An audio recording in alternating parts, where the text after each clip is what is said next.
حج عمرے کے بزنس میں اگر آپ کیمری، سوناٹا یا کیا آپٹیما جیسی گاڑی کے ساتھ اگر حج عمرے کا کام شروع کرتے ہیں تو آپ کتنے پیسے کما سکتے ہیں؟ 15,000، 20,000 یا 30,000؟ کیا یہ گاڑیاں آپ جب بھی شروع کریں گے تو کیا ان گاڑیوں سے آپ جی ایم سی یا ہائی ایس کو کمپیٹ کر سکتے ہیں؟ کیا گرین ٹیکسی بیسٹ ہے یا یلو پلیٹ بیسٹ ہے؟ آیا ان دونوں میں ایسا کیا فرق ہے؟ کیا گرین ٹیکسی میں بھی آپ اپنی گاڑی لے کے چلا سکتے ہیں؟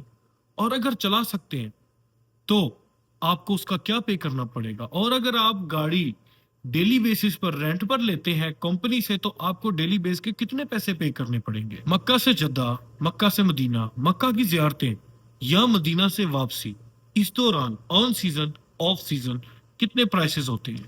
گرین ٹیکسی کے نقصانات کیا ہیں؟ آیا وہ کون سے ریسٹرکٹڈ ایریاز ہیں جہاں سے آپ سواری نہیں اٹھا سکتے؟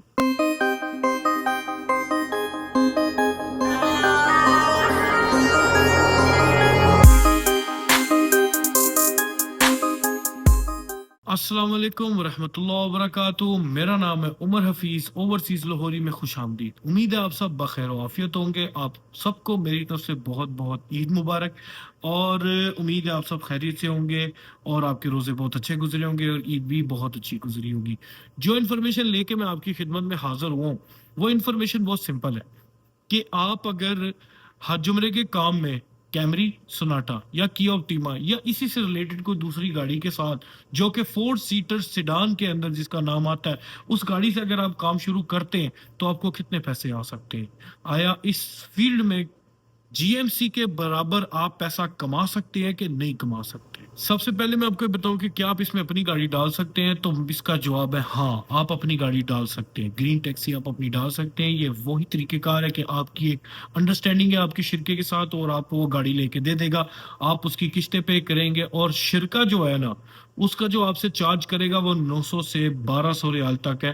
ڈیپینڈ کرتا ہے کہ ہر شرکے کے اپنے اپنے پرائسز ہوتے ہیں، تو آپ کو وہ جو ہے وہ شرکہ پر منتھ کا چارج کرے گا۔ اس کی کمپلیٹ ڈاکومنٹیشن آپ کے پاس ہوگی، ہر طرح کا لائسنس آپ کے پاس ہوگا اور وہ سارا کچھ آپ نے پورا کرنا ہے، اس چیز کے چارجز وہ لے گا۔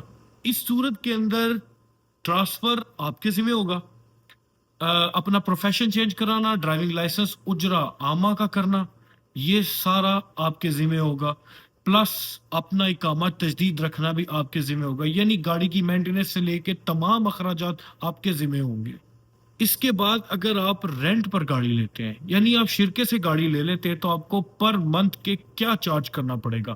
آپ کو پر منتھ کا 1200 سے 1400 ریال جو ہے آپ کو پے کرنا پڑے گا۔ یہ گاڑی کا کرایہ ہے، ڈیپینڈ کرتا ہے ماڈل کے اوپر۔ اگر ماڈل بہت ایڈوانس ہے، ٹھیک ہے، جیسے ابھی 2025 جا رہا ہے، اگر 2025 کے حساب سے ماڈل ہے تو پھر اس کا آپ کو 1500 ریال تک بھی پے کرنا پڑ سکتا ہے، ڈیپینڈ کرتا ہے ورک لوڈ کے اوپر اور ان کے پاس کتنی گاڑیاں کھڑی۔ بعض اوقات شرکے جو ہے وہ رعایت کر دیتے ہیں، ماڈل نیا دے دیتے ہیں لیکن ریٹ کم کر دیتے ہیں کہ چلو ہمارے پاس گاڑیاں زیادہ تعداد میں کھڑی ہیں تو وہ چلیں شروع کریں گاڑیاں، پھر آگے سے فلیکچویشن چلتی رہے گی۔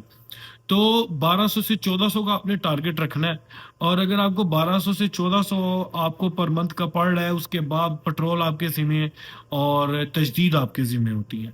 پھر بھی یہ جو ہے وہ ویزا رینیول کے جو بھی چارجز ہوتے ہیں وہ آپ ہی کو پے کرنے پڑتے ہیں۔ آپ شرکے کو صرف شرکہ آپ شرکے میں گاڑی نہیں خرید رہے، باقی شرکہ آپ کو کمپلیٹ سروسز دے رہا ہے۔ آپ کو گاڑی آپ کی اپنی ہے، مینٹیننس شرکے کی ہوگی، اس میں آئل چینج شرکے کا ہوگا، اور ٹائر چینج وغیرہ وہ ڈیپینڈ کرتا ہے، کچھ شرکے دیتے ہیں کچھ شرکے نہیں دیتے، لیکن زیادہ تر نہیں دیتے اس چیز کو، وہ آپ نے اپنا کرنا ہوتا ہے، صرف آئل چینج ان کا ہوتا ہے۔ تو یہ جو سارا سسٹم ہے یہ آپ نے اپنے ذہن میں رکھنا ہے کہ یہ طریقہ کار ہے اگر آپ اپنی گاڑی لیتے ہیں اور یہ طریقہ کار ہے اگر آپ شرکے سے گاڑی لے لیتے ہیں۔ اس کے بعد اب بات کر لیتے ہیں کہ اگر آپ شرکے سے گاڑی لیتے ہیں تو آپ کو کس طرح اس کا پیسے چارج کرنے پڑیں گے۔ صرف گاڑی ہی آپ اپنی نہیں ڈال رہے، شرکہ آپ کو گاڑی دے رہا ہے لیکن اس کے بعد بھی ٹوٹل ایکسپینسز آپ کے اپنے، تو وہ جو طریقہ کار ہے وہ آپ کو 1200 سے 1400 ریال پر ویک آپ کو چارج کرنا پڑے گا۔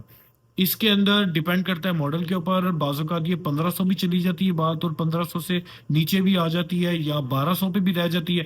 ڈیپینڈ کرتا ہے ماڈل کے اوپر، یا گاڑیاں اگر شرکے کے پاس زیادہ کھڑی ہیں تو پھر وہ اس کے چارجز تھوڑے کر دیتے ہیں کہ چلو گاڑیاں روڈ پہ چڑھیں اور ہم اس کا پھر بعد میں فلیکچویشن کر لیں گے، اور اگر گاڑیاں تھوڑی ہیں تو پھر وہ ریٹ بڑھا بھی سکتے ہیں، ڈیپینڈ کرتا ہے ورک لوڈ کے اوپر ان کے پاس کتنی تعداد ہے گاڑیوں کی۔ تو 1200 سے 1500 تک آپ نے ٹارگیٹ رکھنا ہے، آپ نے پھرنا ہے، شرکوں میں بات کرنی ہے جس پہ آپ کو پتا چلے گا کہ کون سا شرکہ کتنے پیسے چارج کر رہا ہے۔ تو یہ سارا سسٹم ہے، اس میں سارا ہی کام کے اخراجات آپ کے اپنے ہوں گے، رہائش روٹی سب آپ کی اپنی ہوگی۔ شرکہ جو ہے نا آپ کو گاڑی کی مینٹیننس، آئل چینج، اور کچھ شرکے ٹائر دیتے ہیں اور کچھ میرا کیسا نہیں دیتے۔ باقی آپ پھریں گے مارکیٹ میں تو آپ کو ہر چیز وقت کے ساتھ ساتھ پتہ چلتی جائے گی۔ اس کے بعد ہم بات کرتے ہیں کہ ٹیکسی میں آپ مکہ مدینہ، ٹھیک ہے، اور جدہ مکہ اور مدینے کی زیارتیں، جو سوری مکے کی زیارتیں آپ کس طرح کور کر سکتے ہیں۔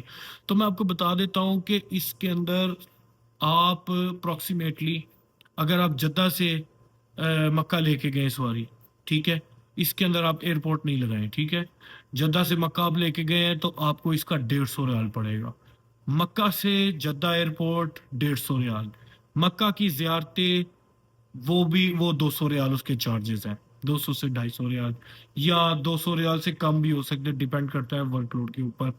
اور اب مکہ سے مدینہ کے جو چارجز ہے وہ 350 سے 300 ریال ہے، اور مدینہ سے مکہ بھی 350 اور 300، ٹھیک ہے۔ یہ آف سیزن میں ریٹ بتا رہا ہوں، اگر آپ آن سیزن پہ چلے جائیں تو 100 ریال آپ بڑھا لیں ہر رائڈ میں سے۔ جدہ مکہ میں 50 بڑھ جاتے ہیں، 100 بڑھ جاتا ہے جب رمضان کا آخری عشرہ آ جاتا ہے یا عمرہ بہت زیادہ آیا ہو تو پھر ریٹ اب وہ اپ جاتے ہیں، ادروائز نہیں جاتے۔